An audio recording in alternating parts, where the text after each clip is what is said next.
She stood at that podium wearing a uniform she never bled for, accepting applause she never earned, while the woman who actually served this country was 3 time zones away pulling her crew out of hostile waters. And the man who allowed it all to happen?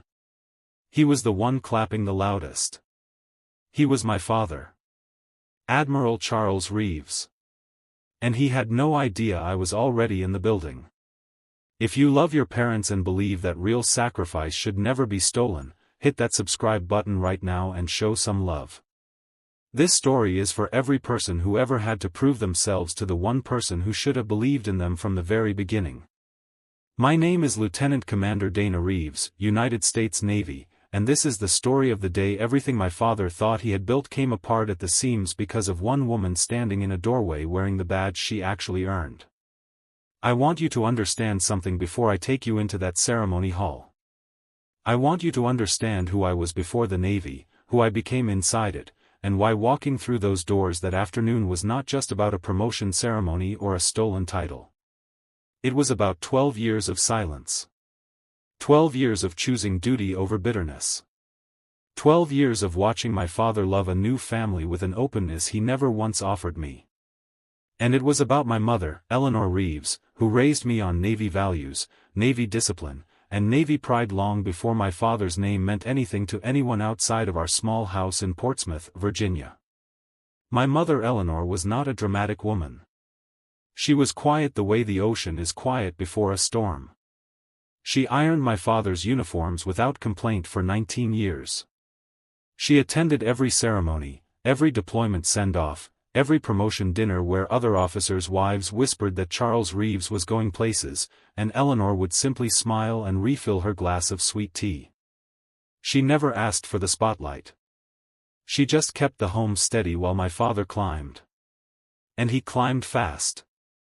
By the time I was 14, he was already a captain. By the time I turned 17 and submitted my Naval Academy application, he was being groomed for admiral. I thought that was something we shared. I thought his rise was something that connected us. I was wrong. The summer before my senior year of high school, my father sat my mother and me down at the kitchen table and told us he was leaving.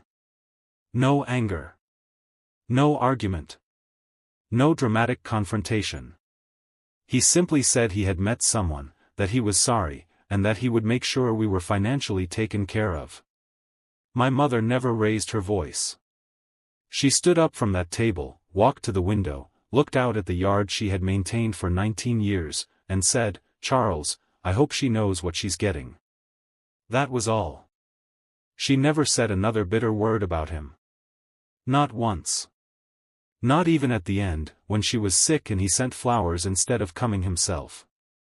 I channeled everything I felt into my academy application. I wrote about leadership and legacy and service. I did not write about abandonment. I did not write about watching my mother cry quietly in the kitchen at 2 in the morning when she thought I was asleep. I did not write about the rage that lived in my chest like a second heartbeat. I wrote about honor. Because that was what my mother taught me, even when honor had not been shown to her. I was accepted to the United States Naval Academy in Annapolis, Maryland, and I reported for plebe summer with nothing but discipline and a determination that frightened even my commanding officers. I was not the loudest in my class.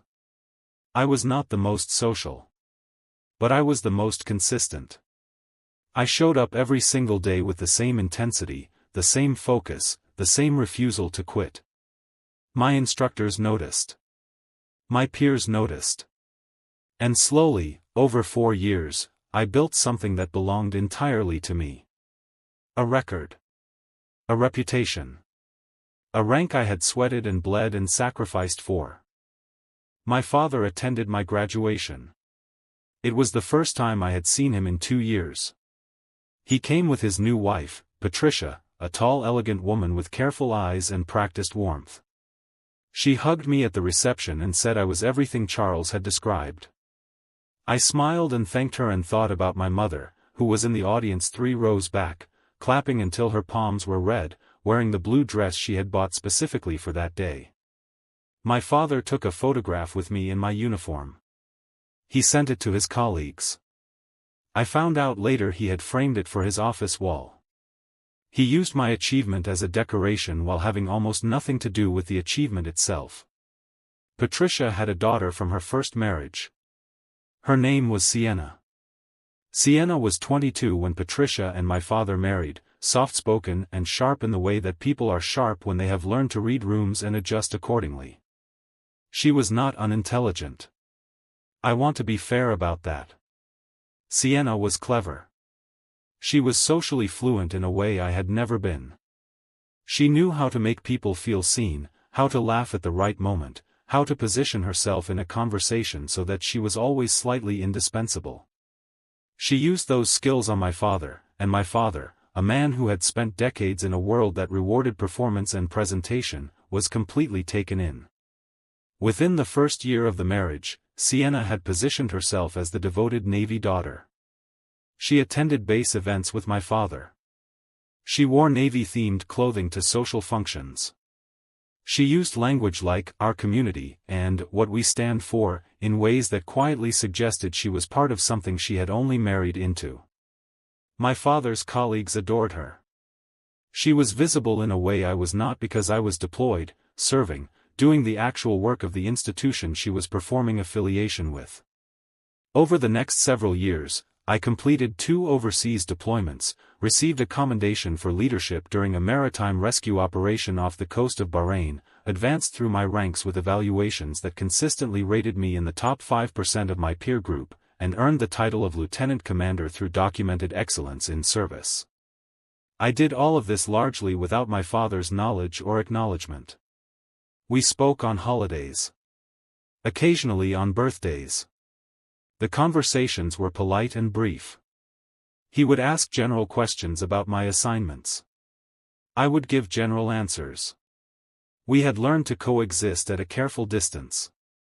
Then, approximately 8 months before the ceremony that would change everything, I received word through a mutual family contact that my father was arranging a formal promotion ceremony on his base for Sienna. Now, let me be precise here, because the details matter. Sienna held a civilian ceremonial role within a naval support organization, a legitimate but largely administrative position that had been created for her largely due to my father's influence and institutional relationships. The role carried an honorary title. It was not a military commission. It was not earned through service. But my father had decided, in his infinite capacity for self-congratulation, that Sienna's elevation within this organization deserved a formal naval ceremony complete with the trappings of a real military promotion, including a commander title used in all official communications, a ceremony at the base, officers in attendance, and a medal presentation. When I first heard about this, I sat with it for 3 weeks. I talked to my closest friend and fellow officer, Commander Jasmine Park, about it during a layover in Jacksonville. Jasmine listened the way only someone who has known you across deployments and distance can listen. And when I finished she said, "Dana, you know what you have to do." I told her I wasn't sure. She said, "Yes you are. You've always known. You've just been giving him time to do the right thing on his own." She was correct. I had been waiting for years for my father to simply acknowledge what I had built. To look at my record and feel pride that was genuine rather than convenient. He never did. And now he was about to put another woman in a commander's uniform on a stage, and I was going to let the world assume I was fine with it. I was not fine with it. I submitted my leave request 2 weeks out. I did not notify my father. I did not call Patricia. I did not reach out to Sienna. I booked a flight to Virginia, arranged to stay with my mother, who by this point had been diagnosed with an autoimmune condition that limited her mobility but had done absolutely nothing to limit her spirit. I sat at her kitchen table the night before the ceremony, and she looked at me across her reading glasses and said, "You're going tomorrow, aren't you?" It was not a question. I said yes. She was quiet for a moment. Then she said, "Wear everything." And I knew exactly what she meant. The morning of the ceremony I dressed with the kind of attention I usually reserved for formal reviews and medal presentations. I put on my full-service uniform. I wore every decoration I had earned, every ribbon, every badge, every insignia that represented something real, something tested, something documented in official military records that could not be argued with or reframed or borrowed. I looked at myself in my mother's bathroom mirror for a long moment. The woman looking back had been to Bahrain and back. Had pulled sailors out of rough water. Had written performance evaluations that shaped careers. Had spent 12 years making herself undeniable.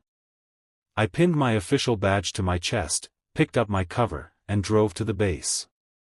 The ceremony was being held in the main ceremonial hall, a space I knew well from base functions I had attended over the years. There were roughly 80 people in attendance when I arrived: officers, civilian staff, base personnel, a few local officials, and various members of the extended military social community that orbited my father's world. The hall was decorated with Navy colors, American flags flanked the small stage, and the lighting gave everything a polished, formal glow. At the front of the room, near the podium, stood Sienna in a Navy ceremonial uniform that fit her perfectly and had clearly been tailored with care. She looked confident. She looked poised. She looked exactly like someone who had been rehearsing this moment. My father stood beside her in his full admiral's dress uniform, medals heavy on his chest, posture immaculate, face carrying that particular expression of pride I had seen him turn on other people my entire life but rarely on me. He was speaking quietly to a senior officer I recognized from his command staff. He had not yet seen me. I walked in through the main doors. The first person who noticed me was a young ensign standing near the entrance, who did a visible double take at my uniform and my decorations and immediately straightened without quite knowing why. Then a woman in the second row leaned toward her neighbor and whispered something. Then a captain near the aisle turned and recognized my face, and his expression shifted into something I can only describe as cautious alertness. The ripple moved through the room the way a change in pressure moves through a ship before a storm. Not loud. Not sudden. Just unmistakable. My father turned last. And the moment he saw me, the color in his face did something I had never witnessed in my entire life. It did not simply drain. It rearranged. The pride that had been sitting so comfortably on his features a moment ago folded back into something complicated and exposed, like a man who has been keeping two separate accounts and has just realized both ledgers are open on the same table. Sienna saw his expression change before she saw me. She turned. And her smile, that carefully calibrated social smile that had served her so well in so many rooms, cracked down the center like porcelain under pressure. I walked to the center of the room without rushing. I did not make a scene. I did not raise my voice. I simply walked to the front, stood where anyone in that room could clearly see my uniform, my rank, my badge, my decorations, and I looked at my father with 12 years of restrained, disciplined, documented truth standing behind my eyes. The room was completely silent. My father opened his mouth. Closed it. Opened it again. He said my name. Just my name. Dana. And there was something in the way he said it that told me he understood, in that moment, exactly what was happening and exactly why. I did not yell. I had not come there to yell. I had come there because silence was no longer something I was willing to offer. I spoke clearly, professionally, the way I had been trained to speak in situations that required precision over emotion. I told the room that I was Lieutenant Commander Dana Reeves, that my rank had been earned through 12 years of active naval service including 2 overseas deployments, a commendation for leadership in a maritime rescue operation, and a performance record that placed me consistently in the top tier of my peer evaluations. I told them I had not been invited to this ceremony. I told them I had come anyway because I believed that the institution this hall represented deserved honesty, and that honesty required a witness. I then set my official badge on the podium. I did not slam it. I placed it there with the same deliberate care I applied to everything I had ever done in my career. And I said, I earned mine. The silence that followed lasted approximately 4 seconds. It felt like 4 years. What happened next was not what I had expected, though perhaps it should have been. The first person to speak was not my father. It was Captain Gerald Morton, a 26-year naval veteran who had served under my father early in his career and who I had met exactly twice in my life. Captain Morton stood up from his seat in the third row, looked at my decorations, looked at my badge, looked at my face, and began to applaud. Not wildly. Not performatively. With the measured, deliberate respect of a man who recognized what he was looking at and felt obligated to acknowledge it. 3 other officers stood within seconds. Then a fourth. Then the ripple became a wave, and within 30 seconds a significant portion of that room was on its feet, not for the ceremony that had been planned, but for the one that had just happened organically in its place. Sienna stepped back from the podium. She did not say anything. To her credit, in that moment, she did not try to perform her way through what was happening. She simply stepped back, and in doing so she showed more genuine dignity than anything the carefully staged ceremony would have given her. My father did not applaud. He stood very still.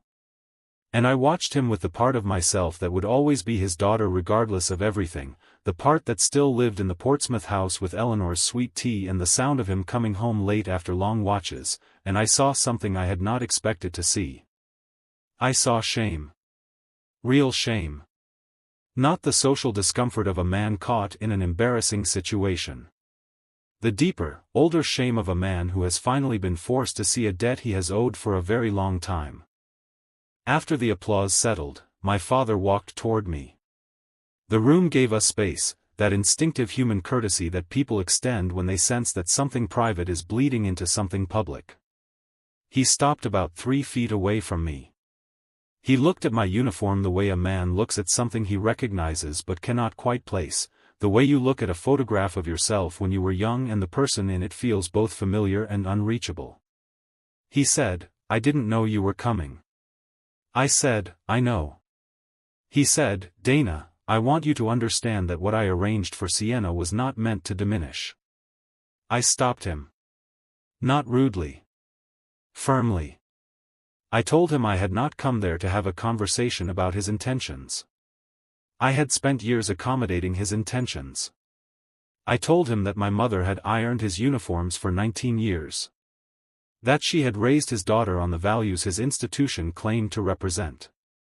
That his daughter had taken those values seriously enough to spend 12 years living them. And that the least he could have done, the very least, was to make sure that when the word commander was spoken in a room full of naval officers, it was connected to something real. He was quiet for a long time.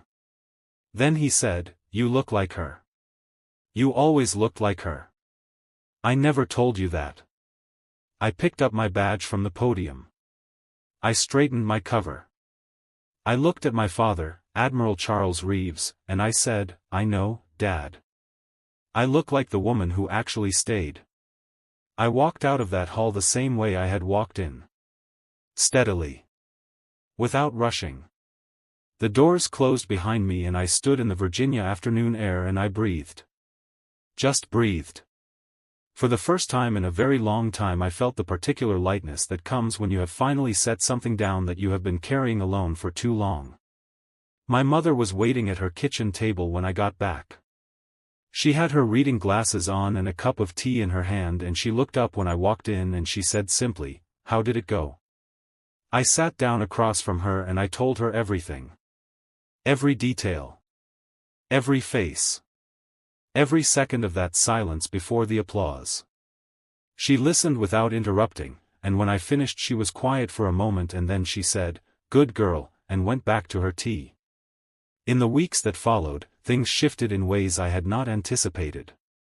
My father called me 4 times before I answered. When I finally picked up, he did not make excuses.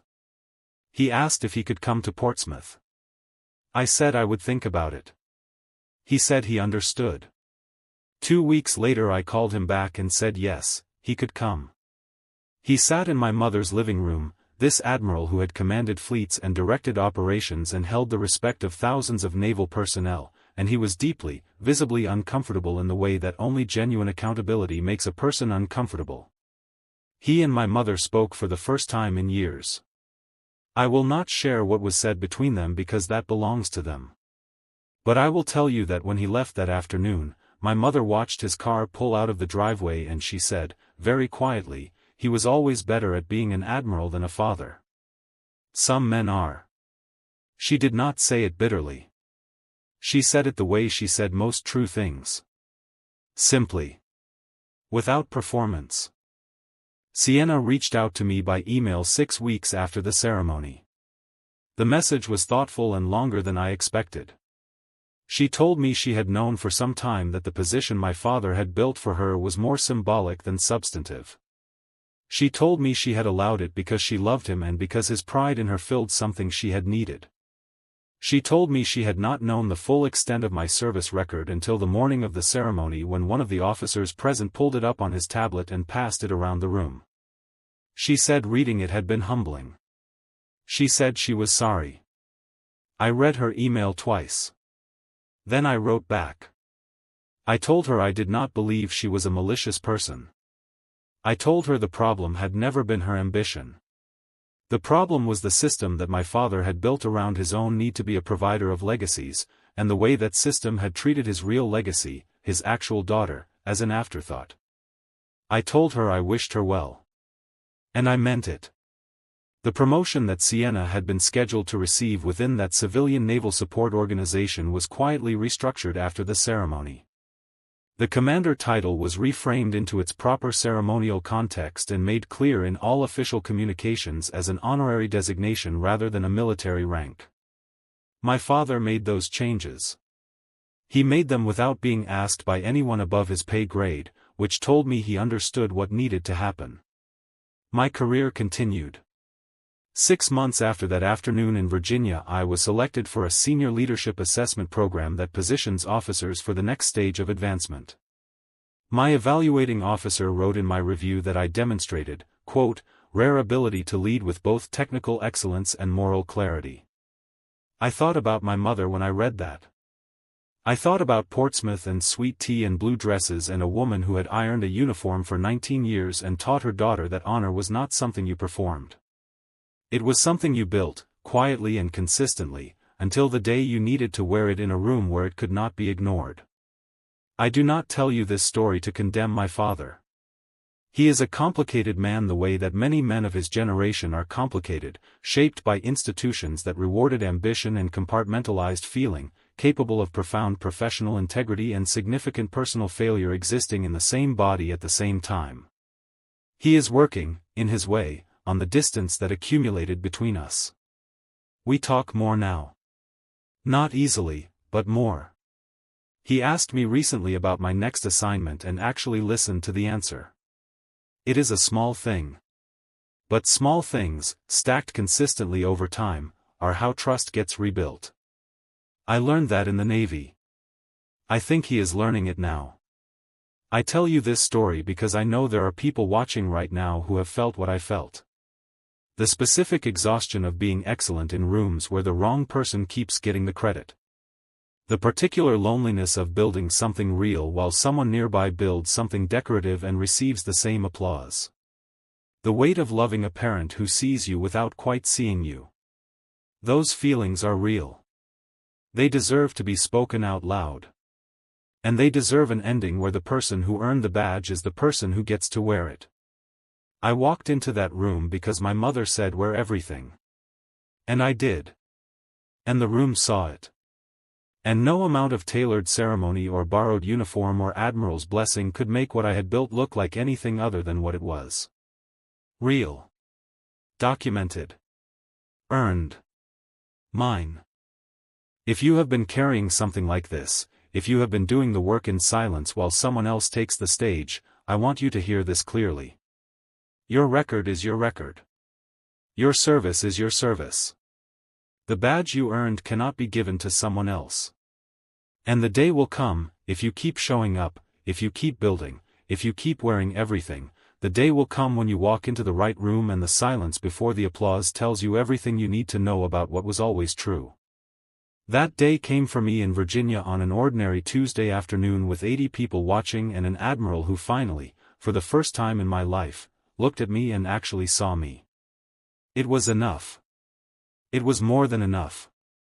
If this story moved you, if you felt it somewhere deep, hit that subscribe button right now and show some love.